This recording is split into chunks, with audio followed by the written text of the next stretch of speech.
Starting with Ukraine, we of course reaffirmed the imperative of continuing to support and help Ukraine defend itself against the ongoing Russian aggression. I have to say that the United Kingdom has been an extraordinary leader in this effort from day one, imposing sanctions and export controls on Russia and hindering its ability to continue to finance the war, ramping up investments in the defense industrial base. This is a major effort that our two countries are engaged in with many other countries, both for immediate needs but also for the future. We have major British defense companies that are opening offices in Kyiv, working jointly with our Ukrainian friends, helping Ukraine develop its own defense products. And the UK was the first country to formalize and finalize the bilateral security agreements that 30 countries have either now concluded negotiations on or are in the process of negotiating with Ukraine to help Ukraine develop a future force, one that can deter aggression and defend itself in the future. We talked about ways to strengthen efforts to prevent the transfer and weapons of material to Russia for use in Ukraine. And this is an ongoing challenge, and we see weapons, we also see technologies to support the defense industrial base in Russia coming from North Korea, from Iran, from China. This is an area of particular concern for not only the United States and the United Kingdom, but many of our allies and partners throughout Europe. We also talked about the imperative of getting assistance to Ukraine now in terms of additional munitions, air defenses, artillery. We both heard last week from the Ukrainian Foreign Minister Kuleba at NATO about the immediate needs. Both of our countries are pressing ourselves and pressing others to do this. And in that light, the supplemental budget request that President Biden has made of Congress is urgent and it's imperative. The House is now back in session. We look to see that brought before the House and to get a vote as quickly as possible. And again, I've said this before, but it is always worth reminding that when it comes to burden sharing, I have never seen a better example in my time in government, now over 30 years. The United States has done extraordinary things for Ukraine. Our European partners and others beyond Europe, around the world, have done even more over the last 2 years. Military support, economic support, humanitarian support. So there's genuine burden sharing and carrying the load. We need to continue to do our part. And again, I'll remind that the overwhelming majority of the resources in the supplemental budget request will actually be invested right here in the United States, in our own defense industrial base to produce what Ukraine needs, but providing in the meantime good American jobs. We of course discussed the situation in the Middle East and in Gaza. Israel has made important commitments to significantly increase the supply of humanitarian assistance throughout Gaza and has taken some initial actions as well to move on those commitments. We're looking at a number of critical things that need to happen in the coming days, including opening a new northern point of entry for assistance into Gaza, using Ashdod on a regular basis, maximizing the flow of assistance from Jordan, as well as putting in place a much more effective deconfliction mechanism with the humanitarian groups that are providing assistance. Just yesterday, more than 400 trucks were cleared to go into Gaza, and that is the most since October 7th in any given day. But what matters is results and sustained results, and this is what we will be looking at very carefully in the days ahead. And that includes making sure that the assistance that gets into Gaza is distributed effectively throughout Gaza, not just in the south or in central Gaza. It has to get to the north as well. Of course, we have our own citizens who remain hostage in Gaza, held by Hamas. We continue to work very closely with Israel, with Egypt, with Qatar, on getting an agreement that will result in an immediate ceasefire and the release of hostages, and also create even better conditions for surging assistance to those who need it in Gaza. Two other quick things I wanted to touch on. In the Indo-Pacific, our two countries are aligned on the key issues before us in the Indo-Pacific, ensuring peace and stability across the Taiwan Strait, South China Sea, the Korean Peninsula, standing up when the PRC is engaged in unfair trade practices and non-market practices, including addressing the global economic consequences of Chinese industrial overcapacity and the need for a level playing field. Secretary Yellen spoke very clearly and forcefully to this during her recent trip to China. This is an ongoing concern for our countries and for many other countries around the world. And of course, we have our AUKUS agreement, modernizing partnerships to meet future challenges, to promote a free and open Indo-Pacific.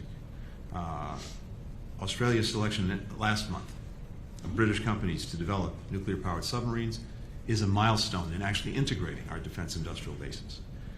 We also discussed partnerships with other countries through AUKUS, including one that we'll discuss with Japan when Prime Minister Kishida is here this week, and having partners engaged, particularly in Pillar 2 activities, is something that will carry this partnership forward. Finally, we're working together in this hemisphere to address shared interests and to try to advance peace, security, and opportunity. I welcome the conversations that we had about that as well. With that, David, let me turn it over to you. Well, thank you very much, Tony. It's very good to be back in Washington, very good to be back with you. In a time of danger like this in international affairs, close alliances really matter. And there is no closer alliance for us than our partnership with the United States. And I think the work we've been doing here and in NATO and what we'll be doing at the G7 really demonstrates that. On Ukraine, I want to echo what Tony said. Put simply, we know what works, we know what they need, and we know what is right for us. In terms of what works, we know that if we give the Ukrainians the support they deserve, they can win this war, they can achieve the just peace that they deserve. They've sunk 25% of Russia's Black Sea fleet. They've inflicted over 350,000 casualties on Russian armed forces who launched this unprovoked and unjustified aggression. And we know that if we keep on backing them, we can lead this to the right conclusion. And we know what they need. We know they need air defenses. The Ukrainian foreign minister was so clear about that in NATO. We know they need ammunition. There's the excellent Czech initiative to bring forward ammunition. That's going to arrive in June, and even before that, Britain is taking action to source more ammunition for them in the run-up to that. We know that they need support from NATO allies and a good outcome to the NATO summit, which we were discussing this morning. And we know that they need money in the form of the frozen Russian sovereign assets, and we're making good progress in how to access that funds on an agreed basis that I think we can take forward at the G7. And of course, in terms of the money they need and the support they need, perhaps nothing is more important than the supplemental that the Congress is looking at the moment. And I come here with no intention to lecture anybody or tell anybody what to do or get in the way of the process of politics and other things in the United States. I just come here as a great friend and believer in this country, and a believer that it's profoundly in your interests and your security and your future and the future of all your partners to release this money and let it through. And I'm looking forward to meetings I'm going to be having in Congress later today.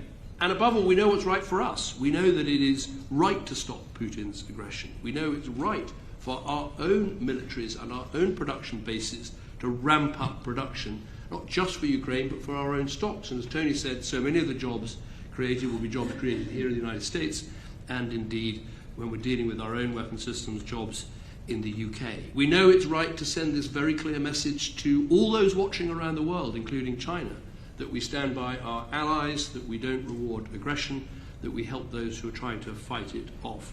And we know it's right for our own security. That leads to the NATO conference. We had some excellent discussions. I remember chairing the NATO summit in Wales in 2014. Back then, only 3 countries met the 2 percentage points of GDP on defence spending. I'm proud to say Britain was one of them. We're now up to around 20 countries out of an alliance of 32 members.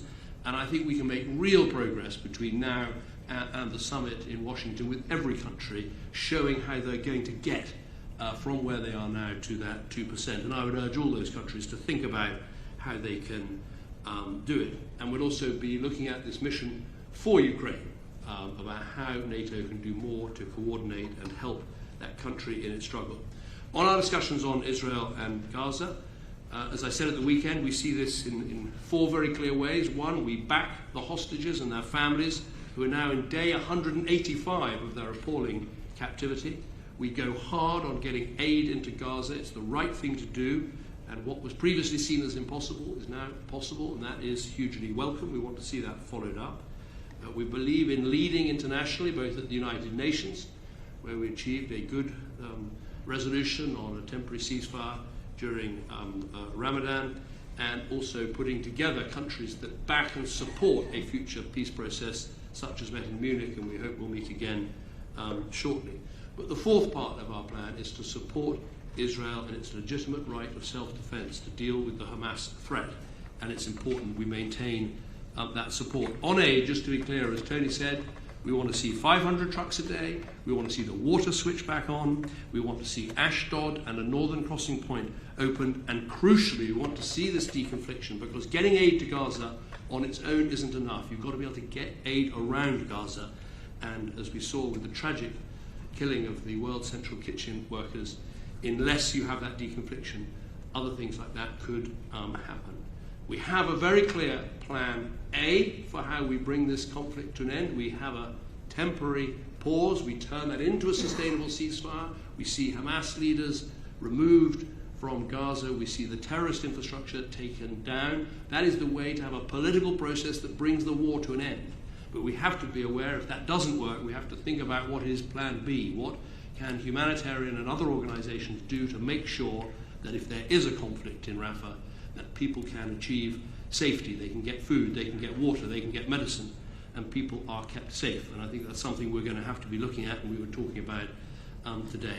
Finally, on the other things you mentioned, I totally agree that AUKUS is a really important alliance, and I think one of the ways we can make it a success, as well as making sure we build our submarines and invest on time, is making progress on the ITAR regulations. If we're going to have a partnership as close as this between 3 like-minded countries, we must be able to have the free flow of munitions between us. Finally, I just wanted to mention Haiti, where Secretary Blinken has said how important it is that we all step forward and help. Britain has a number of priorities in that region, including neighbouring countries that we are responsible for, but nonetheless we will be providing over £5 million, $7 million to the fund to help support Haiti. So on these areas and many others, we've had an excellent conversation, excellent meeting, and it shows how like-minded we are on trying to make progress on these difficult conflicts that are so disrupting and disturbing our world, and we're determined to work together very closely as we do that. Thank you. Thank you. The first question goes to Olivia Gazis with CBS News. Thank you very much, and good morning. Secretary Blinken, there's been a spate of developments in Gaza that we're hoping you could shed some light for us on. First, Prime Minister Netanyahu has made public pronouncements about a date being set for an offensive in Rafah. Has the U.S. been apprised of such a date? And has it been given word of any accompanying plans by Israel to ensure the safety of civilians there? Second, you mentioned the increase of the number of trucks being permitted into Gaza on a daily basis, but aid agencies, including the UN, are still saying that much less than the minimum amount of aid required is actually getting where it needs to go. So is Israel really doing enough, quickly enough, in order to forestall changes in U.S. policy, as the President and you have made clear? Foreign Secretary Cameron, you've come to Washington from a meeting in Florida with the former president and current presidential candidate, Donald Trump. We understand that aid to Ukraine was a key item on the agenda. First, do you come away from that meeting more or less assured that U.S. aid to Ukraine is forthcoming in the near term? And second, did you achieve any clarity on Mr. Trump's reported plans to bring the war in Ukraine to an end? Specifically, did you receive any assurances that it would not involve territorial concessions by Kyiv? And with your indulgence, for both of you, just given the bleak indications out of Cairo today, Rachel Goldberg-Polin, who's the mother of Hirsch, one of the hostages who's been held in Gaza for now more than 6 months, said recently, I feel that all the parties at the table have failed, to include the governments at the table. Do you disagree with her? Thank you. Olivia, I'm happy to start. Thank you, and thank you for the new iteration of asking questions of each of us and then asking a joint question at the end. It's a new model, and I'm sure your colleagues will carry forward as well. On Rafah, no, we do not have a date for any Rafah operation, at least one that's been communicated to us by the Israelis. On the contrary, what we have is an ongoing conversation with Israel about any Rafah operation. The President's been very clear about our concerns, our deep concerns, about Israel's ability to move civilians out of harm's way, to care for them once they're out of harm's way, and to have any kind of major military operation that doesn't do real harm to civilians, to children, to women, to men. We are committed to ensuring that Hamas cannot govern or dictate the future of Gaza or anything else for that matter, but how Israel conducts any further operations in Gaza matters a great deal. And as we've said, we're talking to them about alternative and, in our judgment, effective ways at solving a problem that needs to be solved, but doing it in a way that does not endanger the innocent. Those conversations are ongoing. My expectation is that we'll see Israeli colleagues again next week to pursue that. With regard to the assistance that is getting in, look, we've been, again, very clear starting with the President. We need to see not just the commitments, not just the implementation of the commitments, but actual results, and results that are sustained, and sustained throughout Gaza, not only in the south or in central Gaza. So I mentioned that, yesterday, by our count, more than 400 trucks were cleared, which is double what had been happening heretofore.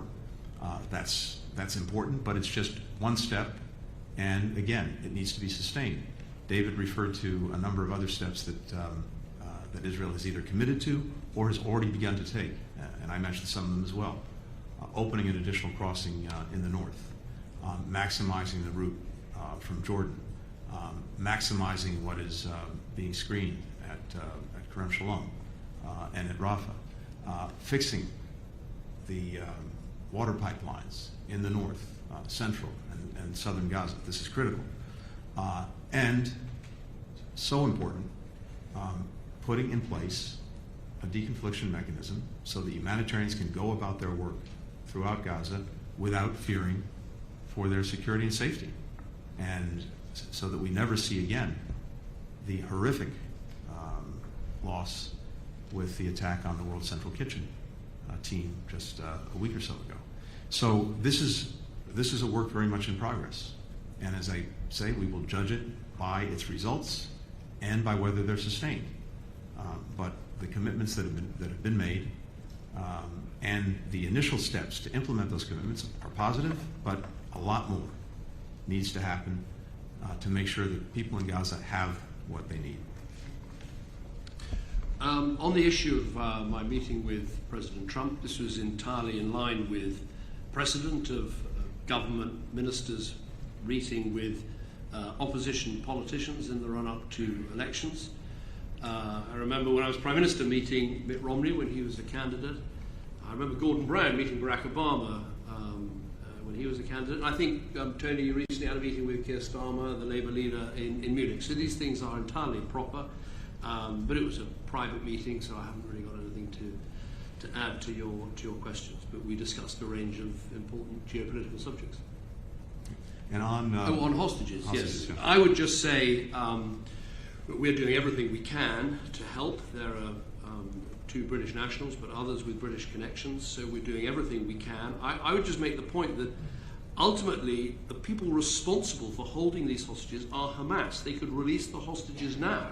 I'm not involved in the minutiae of the negotiations, but I know, very big offers have been made by Israel to release loads of prisoners from their prisons in response to hostages being released. And, we need the hostages to come home. We need the aid to get in, and it's Hamas more than anyone else that are standing in the way of that happening. And I would just add that I know Rachel well.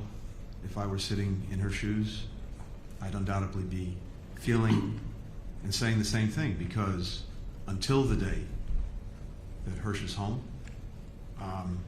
we will not have succeeded in doing what we're determined to do, which is to bring him and bring all of the hostages back. We have our teams working on this 24/7. We're working, as you know, closely with Qatar, with Egypt, with Israel. Bill Burns has been doing extraordinary work on this. Many of us have been deeply engaged, working with the governments in question.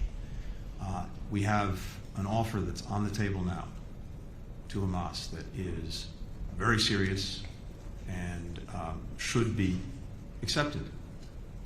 Hamas could move forward with this immediately and get a ceasefire that would benefit people throughout Gaza, as well as, of course, get the hostages home.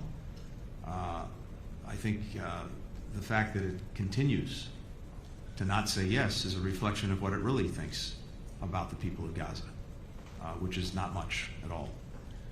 It's also extraordinary the extent to which Hamas has been almost erased from this story. As we both said, going back almost to day one, none of what we've seen in Gaza would have happened had Hamas given up the hostages right away, put down its weapons, stopped hiding behind civilians, and surrendered. It has an opportunity now to agree to the proposal on a ceasefire and on hostages. The ball is in Hamas's court. The world is watching to see what it does. Felicia Schwartz with the Financial Times. Thank you.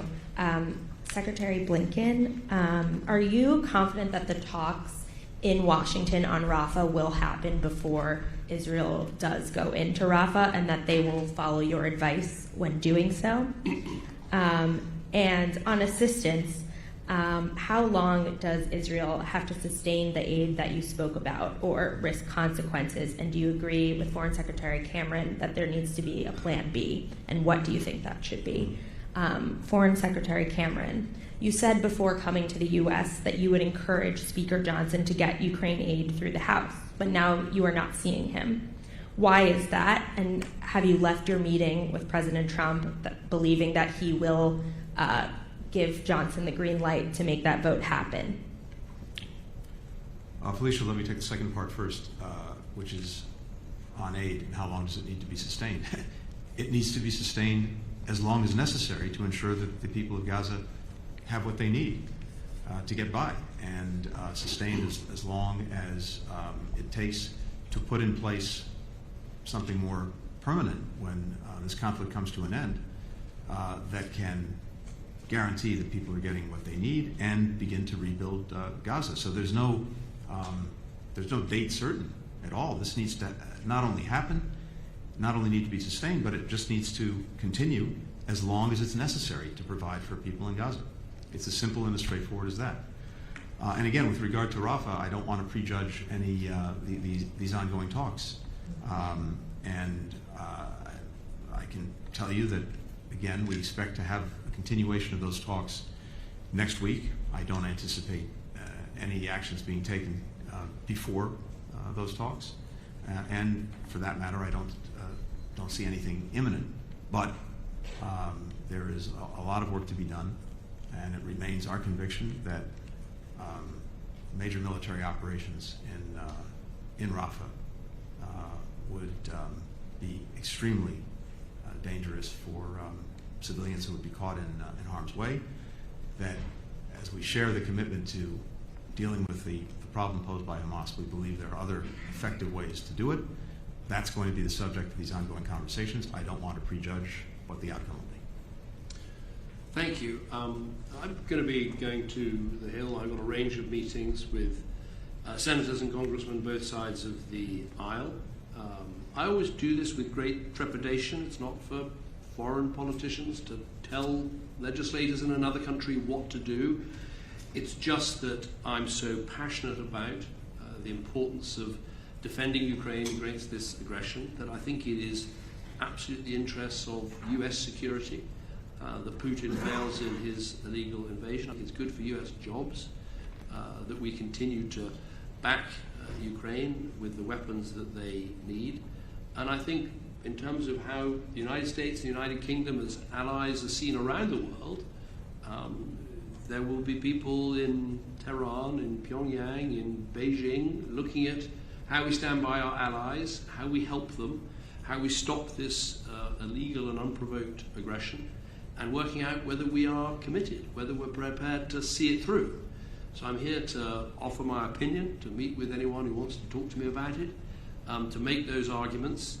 And I think the perspective, I always encourage others in Europe, particularly perhaps those right up against the fence with Russia, who feel the Russian aggression, who feel the fear of it. And I think, as I said at the NATO summit last week, it's so important that the outcome of all this is a secure and strong NATO with full US and Atlantic support, rather than a setback for the Western alliance, a victory for Putin, and a sense that we don't stand by our allies and our friends at their time of need. So that's the spirit in which I'm here. I'm delighted to have a whole series of meetings this afternoon and some more tomorrow, and I'll make time for any people in Congress who would welcome a conversation about this. Tom Bateman with the BBC. Thank you very much. Secretary Blinken, first of all, the BBC spoke last week to the parents of Jacob Flickinger, who was the US-Canadian citizen who was killed in the World Central Kitchen Israeli airstrike. His parents described the convoy as being chased down. They described it as a crime. What assurance can you give them that there will be meaningful accountability, given that in the last 2.5 years, 2 other American citizens have been killed at the hands of Israeli forces in cases which have not seen meaningful accountability? And what lessons do you think from those cases that soldiers on the ground are taking? And Foreign Secretary, you said on March the 8th that you would get new advice on Israel's compliance with international law. You said in the coming days, on March the 8th, it is now April the 9th. So when are you going to decide whether or not Israel is breaching international humanitarian law? And you talked about, on Ukraine, not wanting to lecture and to come here. You've also said that you're dropping diplomatic niceties on this issue. You've compared those who won't act to the appeasers of Hitler in the 1930s, and asked people to change the narrative on Ukraine. What evidence do you have that coming here that approach is working? And in that context, do you still think that Donald Trump is protectionist, xenophobic, and misogynistic? Tom, thank you. I'll start first. I spoke over the weekend to Jacob's father and to his partner. I heard directly from them separately. Jacob believes an 18-month-old son. Leaving everything else aside, just on a purely human level, my heart goes out to that family and to that little boy who now has no father. I said the other day that the World Central Kitchen team, Jacob, were genuinely heroes. And I hope that no matter what else, we never lose sight of that fact. The extraordinary ways in which Jacob and the others put their lives on the line to help people who were so desperately in need when it mattered the most. It's an extraordinary inspiration, but it's also an extraordinary responsibility on our shoulders and everyone else's to do everything we can to ensure that this never happens again, and that in Gaza in particular, humanitarian workers can go about their work with as much security as possible. So we are looking very carefully at the conclusions of the investigation that Israel conducted. We're asking questions about it. We're engaged with the Israelis. We're engaged with humanitarian organizations. And we want to make sure that, again, the investigation produces real change that can better ensure the security and safety of humanitarian workers. And, to your point as well, accountability. Israel has taken some initial steps in that direction, including by removing two senior commanders who were engaged in this horrible incident. But we're in the process, an ongoing process, of looking at the conclusions and talking both to Israel and humanitarian organizations about it. One other piece of business before I turn it back over to David, unfinished business, which is simply to say thank you.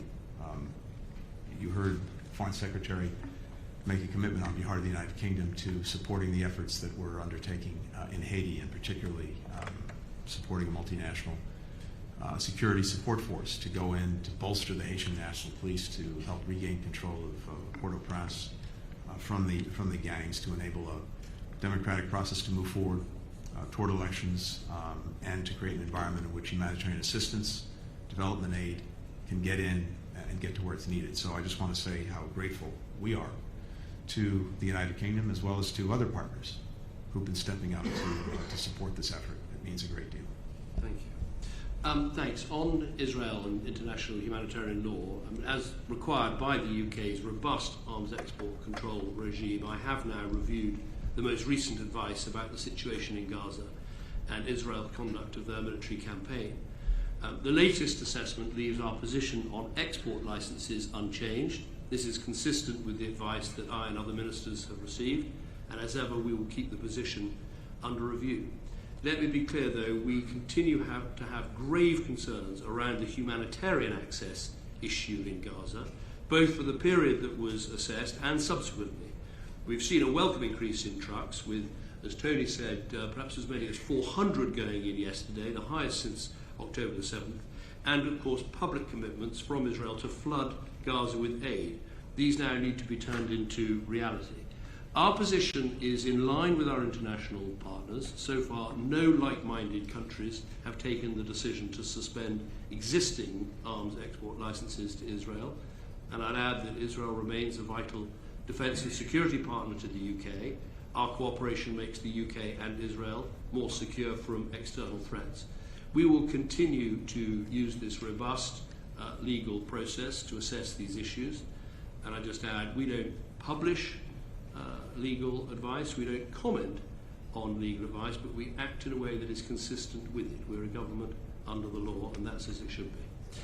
On the issue of dropping diplomatic niceties, in many ways what I meant by that was, instead of sort of speaking in diplo-speak when I address this issue of how we help Ukraine, I can get very emotional about it. To me, this is so fundamental to how Britain and America have worked together over years, over decades, to keep our world safe and to enhance our security. I think of my grandfather landing on the Normandy beaches under the cover of an American warship. I think of how I worked together with President Obama to deal with the ISIL threat in Syria and Iraq, how we hunted down those terrible killers of British and American hostages in the Syrian desert, Jihadi John and his like. And to me, this is the same thing.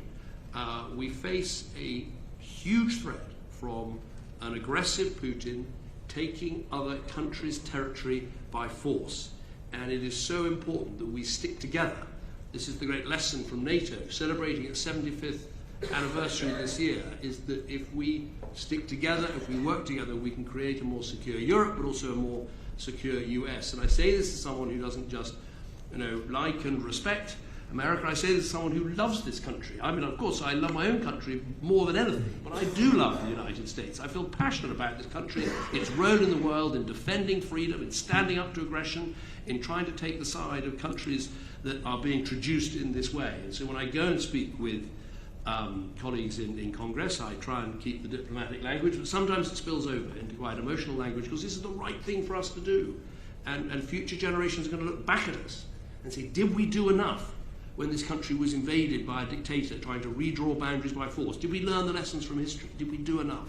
And I'm passionate we're not going to be found wanting. So that's why I sometimes drop the diplomatic niceties. And I've said we had a good meeting. We discussed a range of international issues, but effectively it was a private meeting and one that very much in the precedent of meeting with opposition leaders, obviously in Britain. We respect the electoral process, the democratic process here in the United States, and work with whoever is elected for the benefit of both our countries. And for the final question, Robert Moore with ITV. Yeah, hi, Robert Moore with ITV News. Thanks for both of you taking my question. Foreign Secretary, first of all, you had dinner, as we know, and by all accounts a warm and friendly dinner with Donald Trump last night. You call it a private dinner, but you're a Foreign Secretary, he's a presidential candidate. Can you at a minimum say at least he listened sympathetically to your argument that the House should unlock Ukraine funding? And did he give you any assurance at all that if he won in November, he would remain, that the United States would remain a key member of NATO? And just to follow up on my BBC colleague's fine question about international humanitarian law and the supply of weapons. I mean, given the passions coursing through our societies about the Gaza issue, what is the argument against transparency, against letting people know what the legal advice being received by you is? Isn't transparency everything? And Secretary of State, I mean, you've expressed outrage today and in recent days about the death of those 7 international aid workers. Eloquent outrage. But it begs the question. There have been hundreds of humanitarians killed in Gaza over the last 6 months. Dozens of journalists. Many people who have been waving white flags and have still been shot down by IDF forces. I mean, where was the outrage then? And why then didn't you offer to reshape American policy if necessary? Why only now? Is it just the passports of these 7 held? Okay, first of all, on my dinner, I'm not going to relent from the fact that it was a private dinner, but we discussed geopolitical issues like Israel and Gaza, like Ukraine, like the future of NATO. Look, whoever I'm talking to, I tend to make the same points, which is that we've got to do everything we can this year to get NATO in its strongest possible shape for its 75th anniversary, and getting everyone up to 2%, having the new members joining Sweden and Finland, having the strongest possible alliance. That's the best thing we can do. On Ukraine, the best thing we can do this year is to help keep the Ukrainians in this fight. They're fighting so bravely, they're not going to lose for want of morale. The danger is we don't give them the support that they need, and I make that argument to anyone who will listen to me. I argue that it is extremely good value for money for the United States and for others. Perhaps for about 5 or 10% of your defense budget, almost half of Russia's pre-war military equipment has been destroyed without the loss of a single American life. This is an investment in United States security. So that's what I would say. On the issue of legal advice, I think it is an important principle that legal advice is not published, that ministers consider it and act in a way that is consistent with it. We answer questions about it, as I am now, as I will be in the House of Lords, I'm sure, next week, and I've got a question time on Tuesday, but probably a statement as well, and it's right that we answer those questions. We have published summaries of legal advice, but that has been when we've been sending British troops into action, as we did in Libya, or as we did recently when we sent British Air Force personnel into combat with the Houthis. I think that is a different situation, a summary of legal advice published in those circumstances. I don't think it's right in these circumstances, and I say we act consistent with it. We're happy to answer questions about it. We're very clear about the deep concern we have about the humanitarian aid situation, but the overall judgment is those export licenses will remain open and continue. Rob, to your question, the thousands of children, of women, of men have been caught in a crossfire of Hamas's making, going back to October. Their loss, their suffering is absolutely gut-wrenching. we've worked from day one to do everything we could to ensure that protection of civilians was being maximized, provision of humanitarian assistance to those who needed it was also being maximized. We've seen results over the course of these many months, starting with the opening of the Rafah Gate very early on, Kerem Shalom, flour from Ashdod, the provision of fuel on a sustained basis. But it has manifestly not been enough. Far from it. The results simply have not been there. And even if the intent was, it's the results that count. And it was clear from everything that we continue to see that we have to have change. Have to have change that results in people getting the assistance they need throughout Gaza. And that was the import of the President's conversation last week with Prime Minister Netanyahu. But it was, in many ways, the culmination of many conversations that, as I said, produced results, but insufficient in terms of actually meeting the needs of people. So what we're focused on now is making sure that the commitments that Israel has made to do more effectively, and to put that in place is that actually happens, and as I said, is sustained, and as I said, produces results. That's the measure. That's the test. That's what we're looking at intently. We want to do everything we can, but principally we want to see Israel do everything it can and must to reduce the impact on civilians, to get assistance to those who need it, to do it on a sustained basis. It would also be, I think, important that so much of the understandable passion, outrage, and anger directed at Israel for the plight of Palestinian civilians in Gaza, some of that might also be reserved and directed for Hamas. It remains astounding to me that the world is almost deafeningly silent when it comes to Hamas. We would not be where we are had they not chosen to engage in one of the most horrific acts of brutality and terrorism on October 7th, and had they then, having done that, not refused these many, many months to get out of the way of civilians, to stop hiding behind them, to put down their arms, to release the hostages, to surrender. Where's the outrage there? Having said that, I'll repeat what I've said incessantly from day one. Despite that, Israel has obligations. It has responsibilities that are moral, that are strategic, and that are legal to do everything it can to protect civilians and to get assistance to the many who need it. That's what we're focused on. Thank you.